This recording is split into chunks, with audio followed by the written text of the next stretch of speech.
Last week, Secretary Gardner delivered a gentle rebuke to the commission vice chairman, Chris Kobach, face-to-face.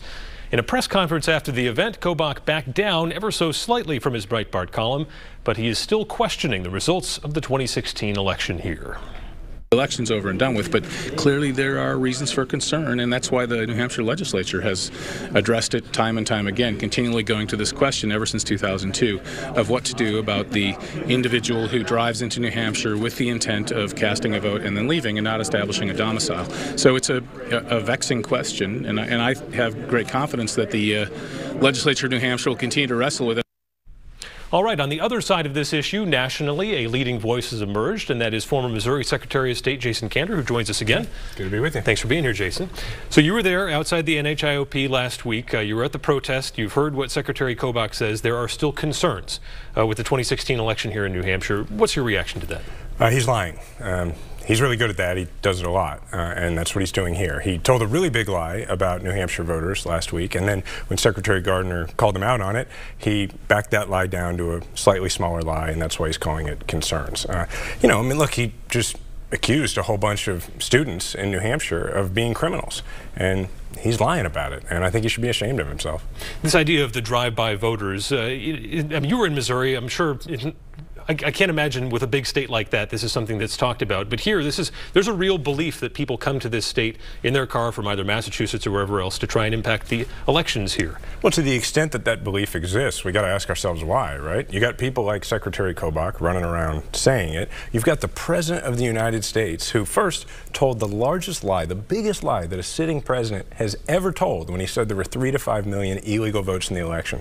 That's not true at all. That's just a lie, which, by the way, is why this commission exists in the first place. This commission was created to try and justify the biggest lie that a sitting president's ever told, and in doing that, they're telling more lies, like telling these lies about voters in New Hampshire, and it's just gross. This was Secretary Gardner's chance, really. He's the bipartisan sort of aspect to this commission. I know the Secretary of State of Maine is also a Democrat, but this was his turf, his chance to set the narrative. Do you think he succeeded at all in sort of trying to pull back and put them on a track towards something that was constructive? Secretary Gardner said that what Secretary Kobach said just wasn't true. And, I mean, that's correct. It's not true. And, look, I'm offended on behalf of Secretary Gardner to these things that are being said about him and about the people who work for him by Secretary Kobach. Do you think, like a lot of Democrats here, that he should not be involved in this, that his presence here is lending credibility to something that Democrats should not be involved with at all? Well, look, I don't think the commission should exist in the first place, so I don't think anybody should be on it. And yet, I mean, if you were to counsel, if he called you up and said, Jason, what do you think? Have I made a mistake here? Well, look, Secretary Gardner is a friend of mine. He's somebody that I respect a lot, and I'll let him speak for himself on that sort of thing. We kind of touched on this before, but the crux of this problem is you have, and they talked about this, one of the panelists brought this up. Republicans believe that something is going on. They don't have the full extent of it, and they haven't, quite put their hands around it. Democrats think they're imagining this. How do we get to a point where people can find consensus on this issue? Well, it's hard to find consensus over something that's a complete lie. I mean, if somebody walks up to you and tells you that the sky is green, it's hard to get to consensus because they're just wrong. The sky's not green. I mean, that's what's really happening. And what the Republicans are doing here nationally is and New Hampshire's become sort of ground zero for this here lately, they are trying to create the idea that there's a policy difference here. There's no policy difference. This is a political strategy by the Republican Party, and that strategy is to say that the folks who they're having a hard time selling policies to, these are people who their policies hurt, so it's hard to sell the policies to them, those folks don't want to vote for them. So they're just going to keep those folks from voting. It's a political strategy no different than which doors to knock on, what to say in TV ads. It's what they're trying to do to win elections. There's no truth in it. And yet you have these important voters, swing voters, who believe this. I guess if somebody is going to be running at some point in the future trying to talk to these independent voters, how would you try to convince them that that is not correct rather than saying you believe a lie? Sure. Well, look, I'm obviously doing that all the time right now, right? I'm around the country talking about the problem of voter suppression. And what I always point out to folks is that, what the other side is doing here is it's about partisan politics. I mean, you are statistically more likely in this country as an American to be struck by lightning than you are to commit voter impersonation fraud. So what they're doing is they're saying, okay, these folks, minorities, low-income folks, the elderly, students, these folks are really unlikely to vote Republican, so let's just not let them vote. And Adam, what's really interesting about that, I have real good close friends who they vote Republican nearly every time. They're my friends, so they voted for me. That's probably the the only Democrat they voted for.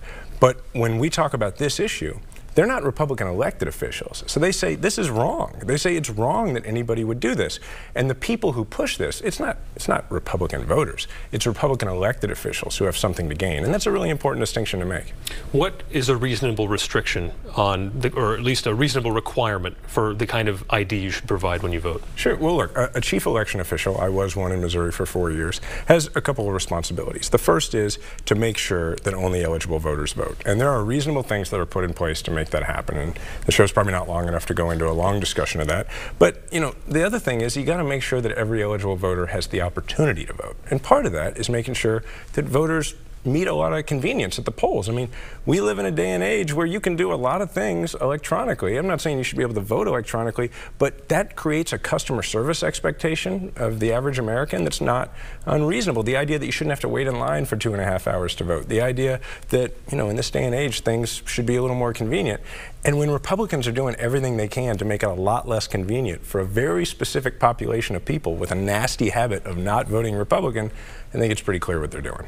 You had a chance to speak yesterday at the midterm convention for the Democrats here in New Hampshire. Share with us a little bit about the message you want to bring to Democrats specifically here in New Hampshire. Well, first, New Hampshire is sort of ground zero right now for the voting rights fight in this country, and a lot of it's because of Senate Bill 3. I mean, this is a devious and sort of, in a scary way, creative approach to voter suppression. It's about going after young people. And so, you know, my message is that, you know, we have to fight back against this. That, like, as somebody who served my country in Afghanistan, you know, I joined the Army because I wanted to have the chance to protect those rights and those freedoms that our country offers.